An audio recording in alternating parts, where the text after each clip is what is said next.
Lisa, I've got an idea what Ryan's going to talk about in sport this morning. Ryan Daniels, good morning. Hello, guys. Yeah, another mess for Cricket Australia, and the whole thing is just a bit murky. By the way, Tim Payne's playing for Tassie's second 11 today. He's back out on the cricket field. As you can imagine, there's a million cameras out there watching every single step that he's making. Yeah.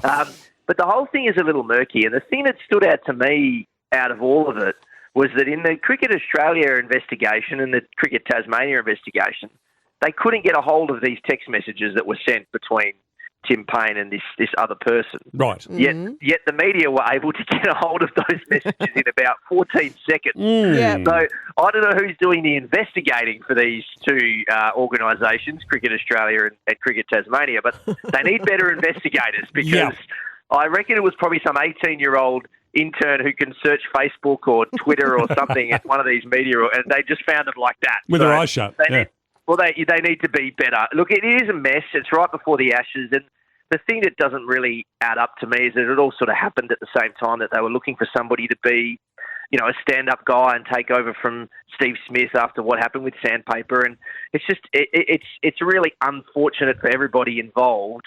There's still some specifics to play out, obviously. Apparently this person is obviously going through some legal stuff with Cricket Tasmania, but that's not really the point here. Well, the point is that our cricketers, they need to be better.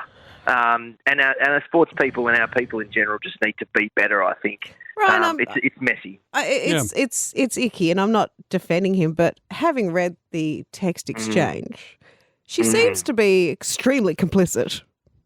Yeah, I thought that too, Lisa. It's very odd that, all of a sudden, Well, things can turn ugly quickly, can't they? And, this was a period of time ago, 3 years ago now. Who knows what transpired after that? And that is the thing. That's the sort of time that we're living in. It's very difficult to interpret things now, but you have to play it on the side of safe, I suppose, and making sure that everybody's okay with the situation. Now, I agree with you, Lisa. I read those messages and thought, well, that seems like everybody's on the same page here. She weren't fighting it off. It did appear that she maybe started proceedings as well. Exactly. Oh, well. So we'll see how this plays out. Yeah. It does seem that Tim Payne's got the support of his family and his wife, so that's good for him right now, I guess. Of course.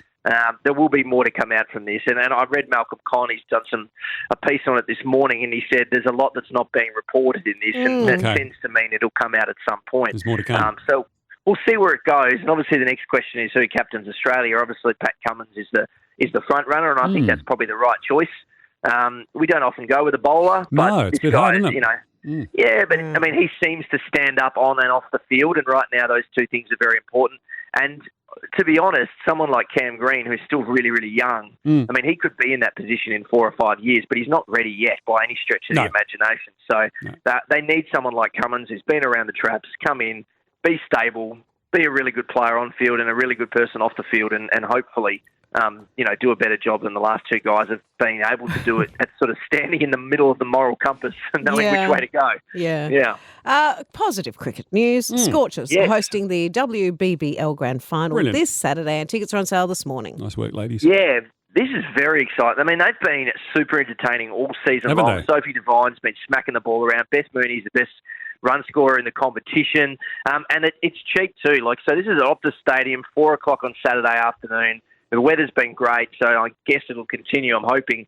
$10 tickets for adults, $5 for concessions, and anyone 15 and under is free. So, I mean, there's no reason not to go. It's going to be great. We don't know who their opponent is yet. There's a couple of games to be played out before then. But as I said, they've been playing some super entertaining cricket.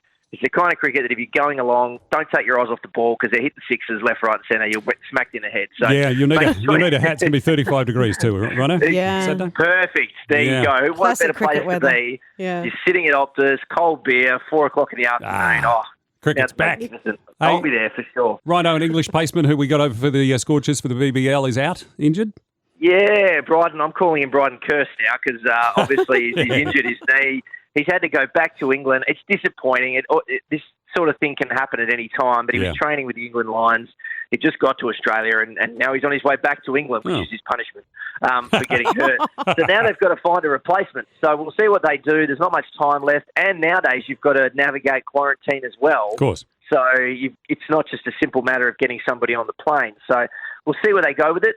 They'll be creative, and the WACA typically do pretty well with getting imports in. So watch this space. We're talking Red Devils in a bit of strife, Rhino. Yeah, I mean, some would love this, wouldn't they, Clarsey? I mean, they've had such a successful club for so long, Manchester United, and under Alex Ferguson, Sir Alex Ferguson, for 27 years. Since he's gone, the Red Devils have had 5 permanent coaches in 8 years. Wow. So it really has just been a horror run for them since losing the great man. They lost to Watford over the weekend, and Ole Gunnar Solskjaer has been sacked. Another one gone. I think that the thing we've got to look into here in terms of the Premier League is changeover happens a lot. And if you're not successful really quickly, then it can turn very fast for you. And Ollie was doing a pretty decent job from all accounts, but the expectation is super, super high on these guys. Does that explain why they get, flicked more ruthlessly mid-season? Something that doesn't usually happen with our AFL. They cop criticism, but they don't usually get rid of them halfway through. Yeah, you're right, and that's the thing. I think the main difference between the Premier League and the AFL, I mean, it's a pretty obvious one, is that the ownership that comes with the Premier League. These clubs are owned by billionaires often, or a whole bunch of different millionaires. Yep. And so these guys are pretty ruthless. It money. can be personal. They've got immediate control. I mean, they can sack guys left, right and centre. When it comes to AFL clubs, you've got a board to sort of answer to. You've got members that you've got to look after. You've got relationship. And also, there's always been this undercurrent in Australian footy where, loyalty and relationships matter. I don't think that's there in the Premier League. It's a big business. There's billionaires left, right and centre, as I said, and that's why it's a bit colder. So different the footy structure, clubs footy clubs here tend to give a bit of a benefit of the doubt and let things play out over the course of a season and not make any crazy quick judgments. It does happen, but it happens a lot less often than it does. Exactly. Good point there, for sure. And the other end of the spectrum is former Socceroos coach Ange Postecoglou, who's going gangbusters at Celtic right now. So he's flying. Yeah, you're doing all right if you're having wins. But even Ange at the start, I mean, 3 or 4 games in, they were saying he's not the right guy. It was like, give him at least a couple of months, Ruthless. So it's ruthless. It's really tough at the top over there. Well, I've barely digested it being over, but pre-season begins. It always creeps up. The AFL pre-season starts today. This is for the first to fourth year players of the clubs that didn't make finals, and unfortunately that means both of our WA clubs start today. They'd much rather be starting in a week or so. This is a much earlier start than last year. Because of COVID last year, there was a lot of the young guys weren't starting till sort of that first week of December, even some mid-December. And the older guys not till early Jan. So this is all sort of getting back to normal. The Eagles will have Willie Rioli out there today. He's starting, continuing his climb back to footy. Sam Petrevski-Seton doesn't have to be there. He's their new recruit, but he might be anyway. And Fremantle will show off their 2 new recruits in Jordan Clark and Will Brodie from Gold Coast as well. So it's quite a long way to go, but this is where it starts, day one. And for those 2 clubs, they got a lot to improve on last year, particularly West Coast, who really disappointed a lot of their fans. We were always talking about the AFL. It's a 24/7, 365-day thing, isn't it? In the draft, of course, there's got a lot of people talking about the kids. Yeah, it does. It's a great WA crop this year. We've got a whole bunch of guys, Jai Amos, Matt Johnson, Neil Erasmus, some really good names, Jacob Van Ruin, Brett Bazzo. I mean, these are great names. There could be up to 9 or 10 WA guys who go in the top 40. It's a really good year for WA. The guy who's going first overall will be Jason Horn-Francis.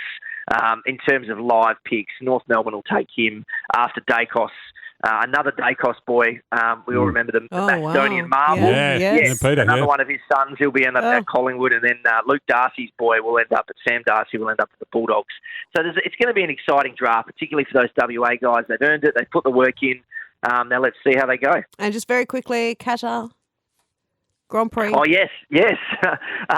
So Lewis Hamilton's had another win over there in his Mercedes. It's getting tight now. There's only 8 points that separate him and Max Verstappen. There's 2 races to go, Saudi Arabia and Abu Dhabi. It's a horrible night for Ricciardo again. 12th And actually, McLaren's investigating what happened with him. It was a technical problem, something to do with his fuel, but it was a horrible run. They're not investigating Daniel. They're just investigating what's going wrong with their car because it's been a mess. And that's the third race in a row he's failed to get a championship point. So frustrating finish for our man Dan, and hopefully they can figure out what's going on with that car. All right. Hey, thanks, Rhino. Ryan, we'll talk to you later in the week. All the best, bud. Thanks, guys. I'm going to start my pre-season right now. Yeah, Okay. I think you can. We'll pick you in the first three in the draft. Ryan Daniels, 96 Bye. FM.